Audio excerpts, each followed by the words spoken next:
Hi, welcome back again. I'm Christopher, the host of xtnsbl podcast, and I'm joined today by Jim Joyce, the CTO of Finxact.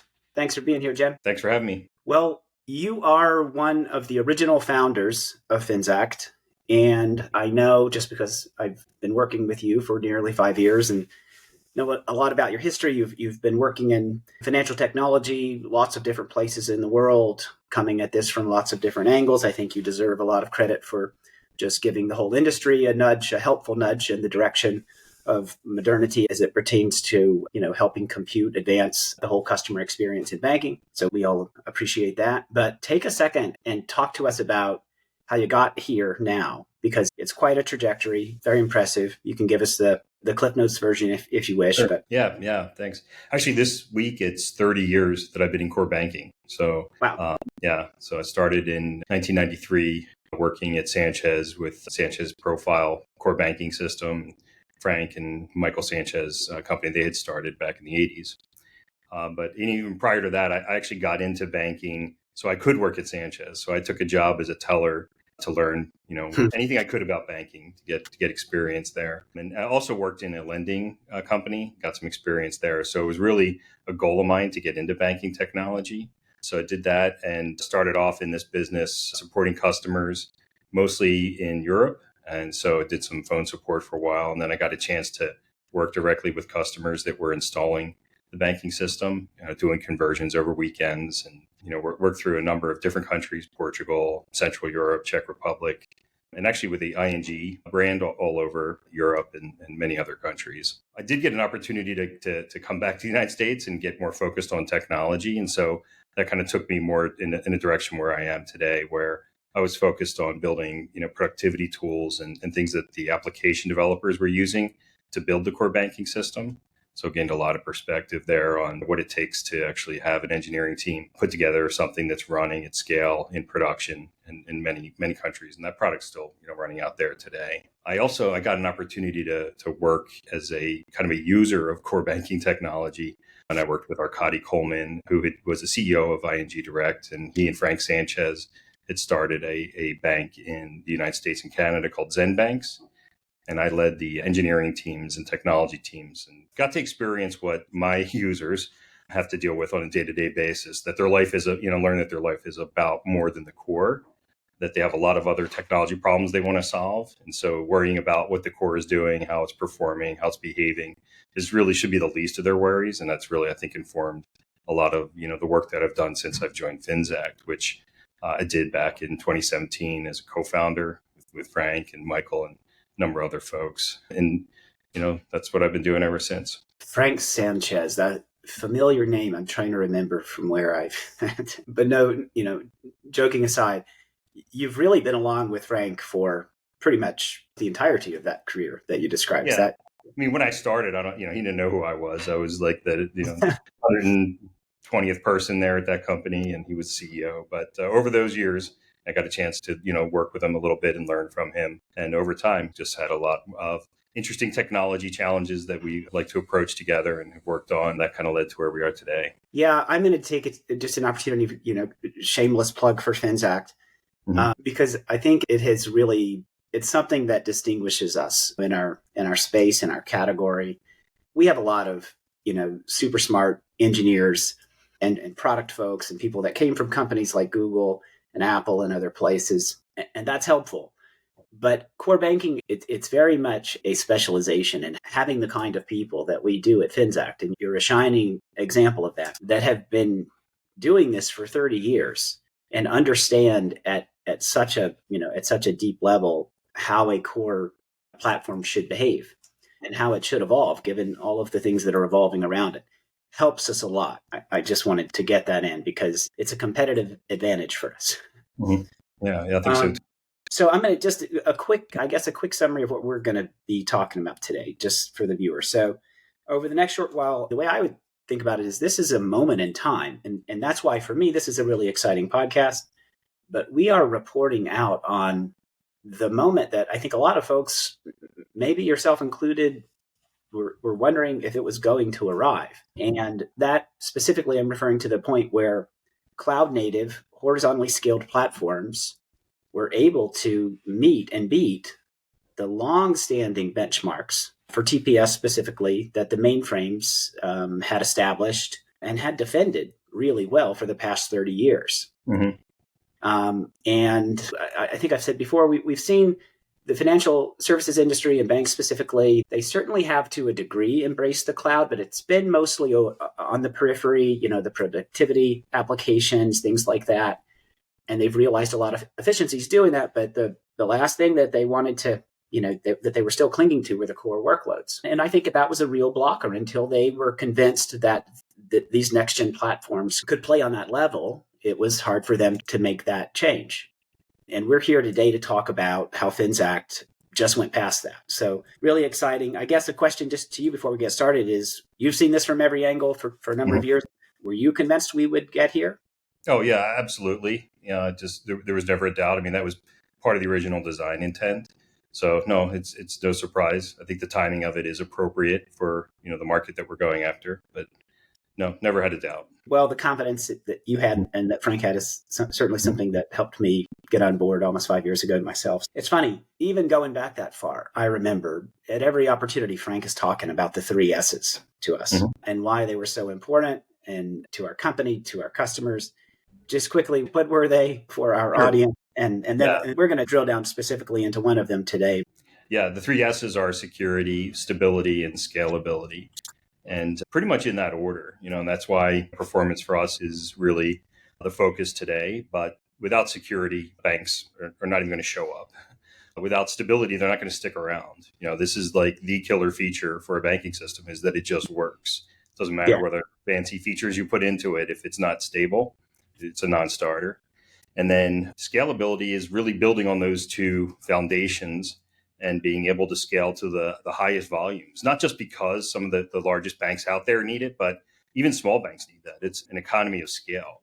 And so in the cloud, being able to scale to very high levels means also you can do small things very inexpensively at lower levels. And that's really important for startups. So maybe it's not a fair question to say, can you stack rank those in terms of importance, but maybe could you stack rank those in terms of hardest to achieve? I'm sure if you're talking about stability, Pat's going to have something to say about that. If you're talking about security, Chris Appleton and Saad are going to have something to say about that. If you're talking about scalability, I'm sure you and Mike O'Toole have certainly strong opinions about it. But would you say that there was a hardest, what was the biggest rock for us along the way? That's a good question. I don't know that any of them are the hardest. They all have their own challenges. I think security is really critical, and the best way to tackle that in our approach has been to kind of keep a very narrow footprint, that be very focused on doing what we do, having a single way of accessing the system by being API first. There's really only a single way of authenticating and connecting in there.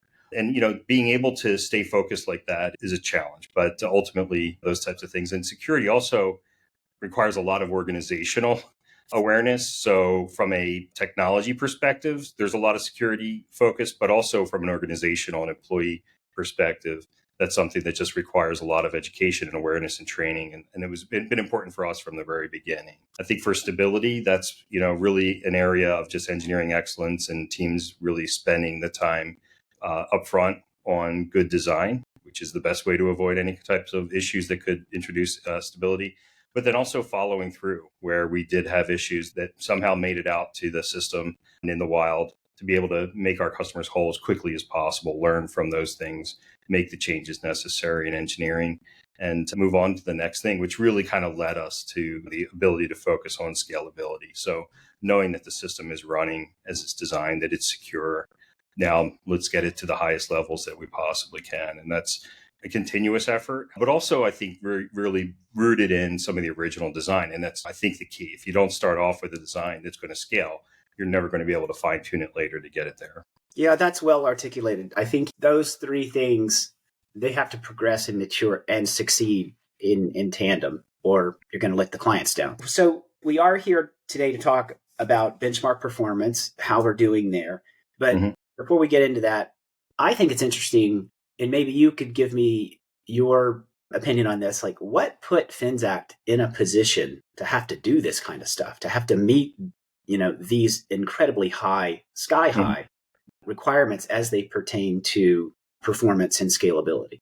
Sure. Well, customers, essentially, we have a very large retailer that demands extremely high volume processing, throughput, very fast API response times. And so that's kind of the number one thing. That's going to be the driver for us always. And, historically, it has been for me. Just you got to give the customers what they want. And customers like large retailers are 24 by 7, dealing with very high spikes and transaction volume. Obviously, this time of the year, there's lots of purchases happening. They get concentrated at certain moments, and the system needs to be able to stand up to that. I mean, even things like marketing events that they may have that brings a whole bunch of customers very quickly onto the system. So being able to scale based on, a large customer's needs is really what's driving our focus on making sure that our scalability is in line with what the market needs. Yeah. And I know that from, right out of the gate, just because of the nature of the architecture that you and Frank and team put together, it was very attractive to the largest financial institutions in the country, just purely from a technology perspective, in terms of being cloud native, in terms of being API first, in terms of being real time, allowing for extensibility, temporal data persistence layer, lots of things that they just liked a lot. And I think it's also the case, or it's also very much the case that, Frank set out to do a very specific thing, which was abstracting the notion of core to that system of record, to that position keeping function, the essential position keeping function.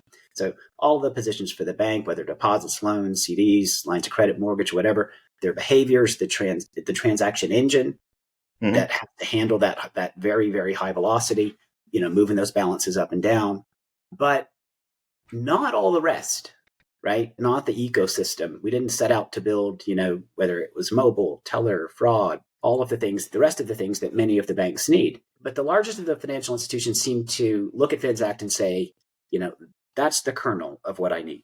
I got the rest of this. I have my own ideas and applications and teams to, surround you with what I want to surround you with. But you got to be able to meet incredibly high, performance. And it very much put you guys on that path of, okay, these are the folks that like what we're doing, but in order to play in this space, we got to go really high as it pertains to TPS, API per second, and all of that.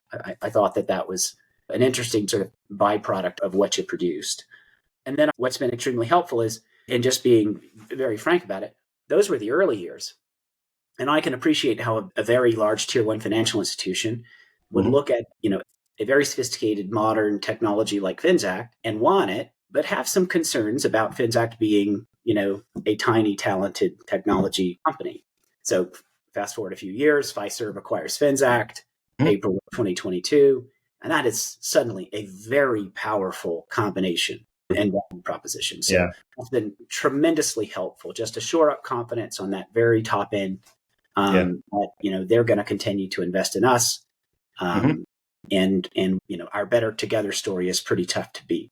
Yeah. And even just before that time, we had started to make a shift to really focus on the scalability area.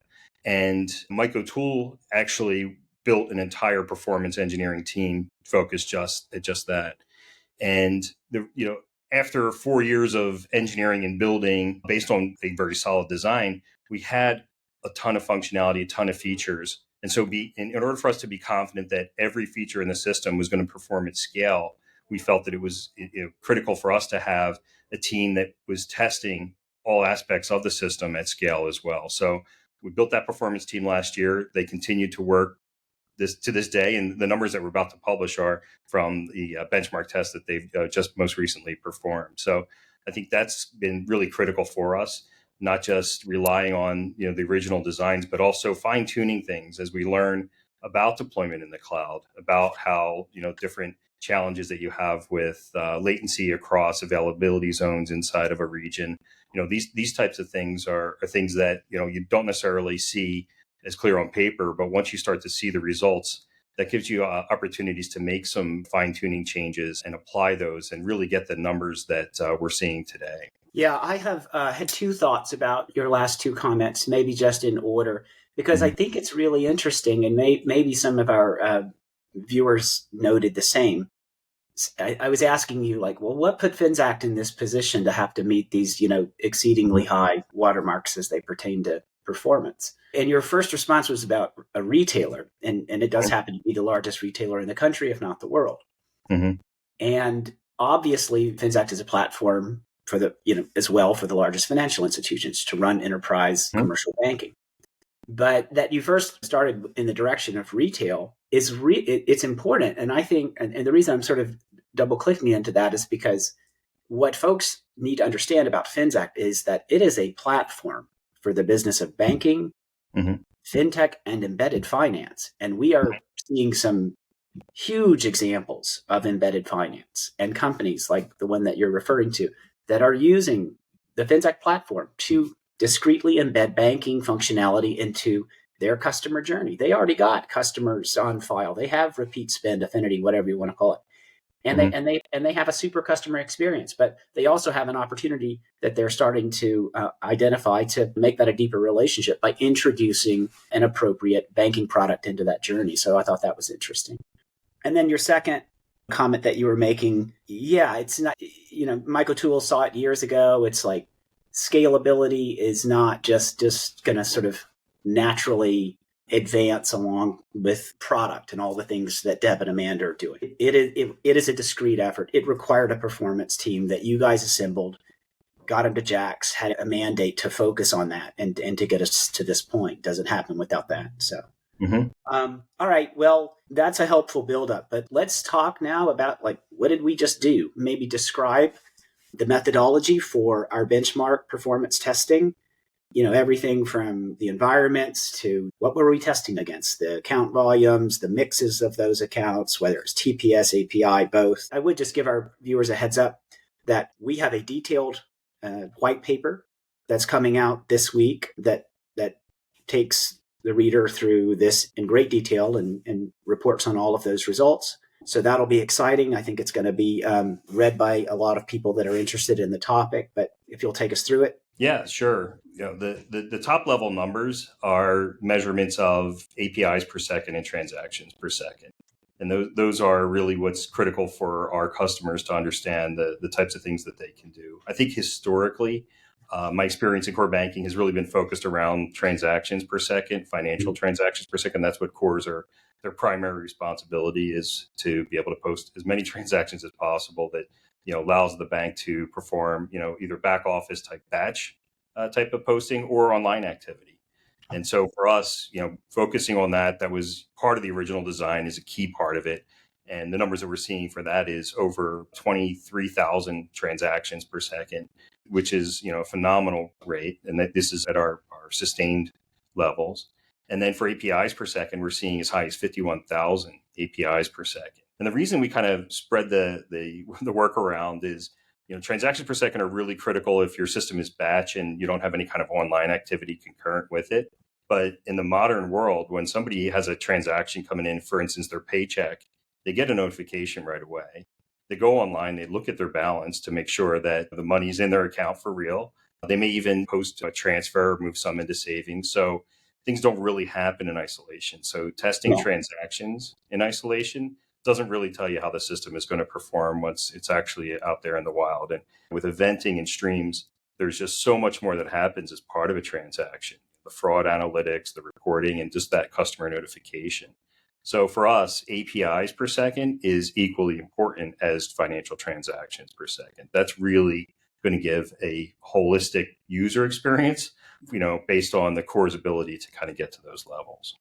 Yeah, before you go any further into that methodology and results, I think that's such an important point, because I'm a little hesitant to say it, but I'm going to say it anyway. TPS is almost a little bit quaint or antiquated of a metric, because that is the world of 30 years ago, a batch world where it was asking a mainframe, how fast can you go? How fast can you take this isolated instruction to post a transaction and move a balance? Whereas, again, Frank would talk to us often about the fourth industrial revolution, where posting transactions is not, the beginning and the end of the activity. There's a whole mix and blend of activity that APIs are able to capture in terms of instructions. And that's why, that matters so much more to us now and to our clients. than just how quickly can you post a transaction. So I thought it was very important that our methodology included that. We hit the extremely high mark that you mentioned. But a little bit more, if you don't mind. I think I know that you did this against some different environments because banks will have different needs and sort of, what they sort of put a premium or a priority on. Mm-hmm. So you did this both for active, passive environments. You performed the same, I believe, for active. Maybe you could talk a little bit about the results that you got in those spaces, and then just go right into like, what's the difference? Yeah, absolutely. Yeah, and also maybe just one more thing on transactions. When we post a financial transaction, the system is fully imbalanced as part of that posting. So it's not just a single row going into a database, which, a lot of transactions, we think of database transactions as maybe being that simple, but financial transaction involves a number of updates happening, the balance itself, transaction records, and those are offsetting for whether it's two customer accounts, if they're, transferring funds between their own accounts or positions, or if it's a payment transaction where the offset is going to some sort of network account to be able to settle with Visa or MasterCard. So for us, a financial transaction is really a substantial event. It's hardening all the information, and we have a financial transaction object that's very rich. And it allows to capture, in a lossless way, all the data that was involved in the transaction. So I think there's a lot more to it than just thinking of old school, a single row in a database. Financial transactions for us are pretty sophisticated, powerful, and they're kind of the building block for a lot of things. And so, kind of moving on to your question, though, for active passive, that's traditionally how a lot of systems have supported high availability. And it's, still a valid option for many banks today. Active passive really means that there's one database that has all the applications working against it. It has all the activity going into it. And you're just replicating that over to another location, usually in a different region. And by doing that, you have a failover that would involve some steps of redirecting everything over to that other environment. And I think there's a couple of concerns that banks have with that. One is that other environment really viable and ready? So if there is a disaster, is all of the software up to date, or all the network connections in place for all the channels to come in? So while you know that your data is there and it's safe and it'll be there when you need it, you're not exactly sure what it's going to be like when you switch over, or if you have to. So there's strategies for dealing with that. You could just schedule a switch over once in a while and say, okay, the system is performing in both places. That works, but ultimately, the best way to know that a system is going to be operating no matter which region you're working against is to have it operate all the time. And so that's really what active solves. It's the database, the applications are all running in two different locations. And so the strategies for supporting that are things that really, depend on what technologies you're selecting. So for us, we are using Amazon Aurora in some of our latest benchmarks. We use other Postgres-related database technologies in production today. So really seeing Aurora as a way for us to get to the next level. That gives us the ability to do active with a account level strategy of separating the transactions, and also a strategy for being able to do kind of cross-region transactions in real time without having to worry about any type of balancing and settlement. So the system is performing its real-time transaction posting and is able to do that across regions. We've also worked with other partners that some of our customers are interested in, like Yugabyte, who has a slightly different strategy. They're doing an active with every transaction. So the transactions themselves are communicating much more frequently across the nodes, versus with Aurora, where we're doing a little bit more discrete, and the synchronization of the database at a replication level is really where we see the kind of a network latency growth. So you get two different kinds of results, but I think the main difference is to go from like active passive, which we can easily get 4 nines of availability, to active, which can give you 5 nines, perhaps higher. It really comes at a higher cost. So I think it's really what the customer needs and what their tolerance is for the cost of getting that higher level of availability. I've been watching you guys and your teams go at this for a while, and just our brightest minds in the war rooms trying to figure it out. But active is tricky. I mean, that's maybe the biggest, engineering rock that we've had to lift. And right. I guess I'm kind of reminded of the proverb, necessity is the mother of invention, but you have done it. and we're demonstrating it. You cited some of the results from that testing, which is just astounding. And I'd also like to remind the viewers, I think lots of them probably know that have been watching this for a while, just in terms of TPS, if you're talking about, that old-fashioned isolated, posted transaction, that longstanding high watermark, set by probably the most performant of the mainframes was right about 22,000 TPS. So we went by that just for the isolated transaction, and we raced by that for, an API that contains really more of sort of a reflection of what's happening in the real world. I'm not just posting a transaction. I'm doing lots of stuff. And the instructions are coming in from all kinds of different machines on the periphery. So just phenomenal results. And again, I encourage everyone to please try to get your hands on that. It'll be available this week. Go and see what we've been able to do. Makes my mind go to a place I've mentioned a couple of times on this podcast.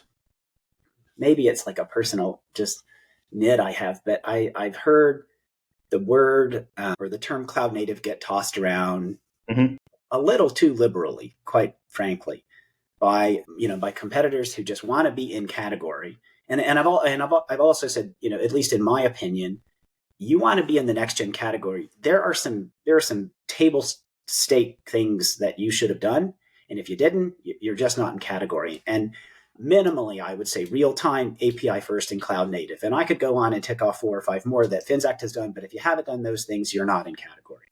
Well, cloud native is very much a term of art, because all that you've described is enabled not just because we have real smart folks at Finxact, but because horizontal scalability is possible in the cloud. And maybe help people understand just for a minute, like, what does that mean? Horizontal scalability. Yeah, I mean, I think the cloud presents challenges that really differed from kind of owning your own data center, and presents opportunities that is really what's driving folks there. So not having to worry about having enough upfront investment in infrastructure to handle your upcoming workloads is kind of the carrot that's out there. So you can start off small and kind of grow your way into it. But the trade-offs that you give are significant. It's in a data center at a location, and the cloud providers have always been very upfront about their SLAs. They're not guaranteeing these systems to be available in the same way that banks demand it. I mean, that's just a fact, and it's understandable and it's acceptable. But in order to kind of meet that challenge, you have to have application level strategies and organizational level strategies, your processes and procedures that are automated that allow you to deal with those facts. So being cloud native really means that you can operate with the economies of the cloud, so using minimal amounts of compute, and that's why scalability and performance is so important to us. But also the resiliency that you build into the application, because you just don't know if all of a sudden one of the servers that you're depending on is just going to go away. And so building an application cloud natively, I think, takes those design considerations into mind and into heart, actually, and you build around it. So you know that you're not buying the absolute biggest and best piece of hardware that's out there, and you're not too worried about that because you're using redundancy, you're using additional hardware, you're using additional geographic regions, and you can even use additional cloud providers to really hedge if you wanted to have a primary and a secondary in 2 completely separate infrastructures. So to me, that's really what cloud native is about. It's giving you the opportunity to benefit from the scale, but also be able to live up to the challenges that it presents and things that historically you didn't really have to worry about, or that you had more control over. And then horizontal scalability, just meaning that you have the ability to add identical resources, whether they're servers, nodes, virtual machines, whatever, to meet a burst in capacity if it's required. Yeah. And that's been a common pattern for like web servers and things like that, things that didn't manage state. So if you had a whole bunch of customers coming online around the holidays, you spin up more web servers and they can continue doing their shopping. And ultimately, they're going to make a financial transaction or a purchase, hopefully. And being able to have that same level of horizontal scalability down at the transaction level is relatively new. So for us, our application tier has been spread since day one across a horizontal plane, just like you described. You can add nodes, you can add compute. But at the database level, it's been a little bit restrictive. You could add additional read replicas, which is really important for things like reporting and activities that don't require that real time and writing to the database.